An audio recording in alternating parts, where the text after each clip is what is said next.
পার্বত্য চট্টগ্রামের বান্দরবান জেলার রুমা উপজেলার মুন্নমপাড়া গ্রামে আমার শৈশব কেটেছে। আমি পার্বত্য চট্টগ্রামের অধিবাসী হওয়ায় আমি সেনাবাহিনীকে খুব কাছ থেকে দেখেছি। আমরা প্রায়শ মনে করি সাধারণ মানুষরা সেনাবাহিনী সেখানে নিয়োজিত রয়েছে শুধুমাত্র নিরাপত্তার খাতিরে, কিন্তু আমরা যদি দেখি নিরাপত্তার পাশাপাশি আমাদের বিভিন্ন দুর্গম পাড়া বা গ্রামে আর্থসামাজিক অবস্থা উন্নয়ন, আমাদের প্রাতিষ্ঠানিক বিভিন্ন শিক্ষা প্রতিষ্ঠান থেকে শুরু করে বিভিন্ন প্রাকৃতিক দুর্যোগে আমরা সেনাবাহিনীকে সবার আগে পেয়েছি।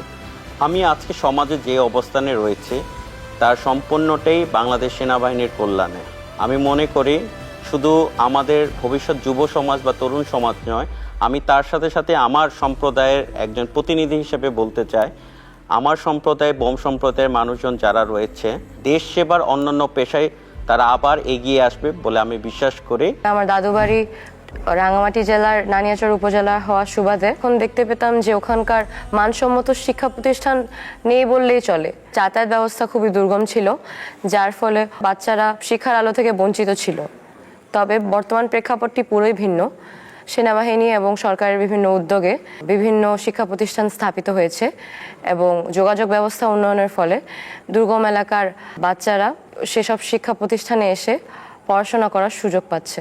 সেনাবাহিনী পরিচালিত শিক্ষা প্রতিষ্ঠানে পড়ালেখা করার সুবাদে আমি খুব কাছ থেকে সেনাবাহিনীর বিভিন্ন কর্মকাণ্ড দেখার সুযোগ পেয়েছি এবং সেনাবাহিনীর যে কর্মকাণ্ড আমাকে সেনাবাহিনীতে যোগদানের জন্য অনুপ্রেরণা দিয়েছে সেটি হলো তাদের আত্মত্যাগী ও সাহসিকতার মনোভাব।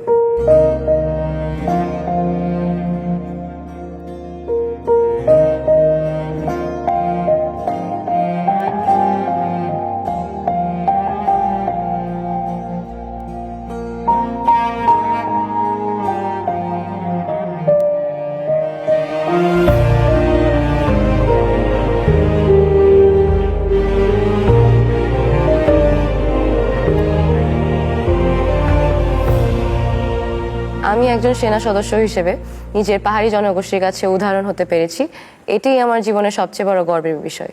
আমি একজন নারী, একজন পাহাড়ি এবং একজন সেনা সদস্য। আমি মাতৃভূমির সেবায় নিবেদিত প্রাণ।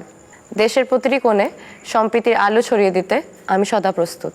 আমি বোম, আমি বাংলাদেশি, আমি বাংলাদেশ সেনাবাহিনীর একজন গর্বিত সদস্য। আমি দেশের জন্য, মানুষের জন্য, মাতৃভূমির সার্বভৌমত্ব রক্ষায় সদা প্রস্তুত।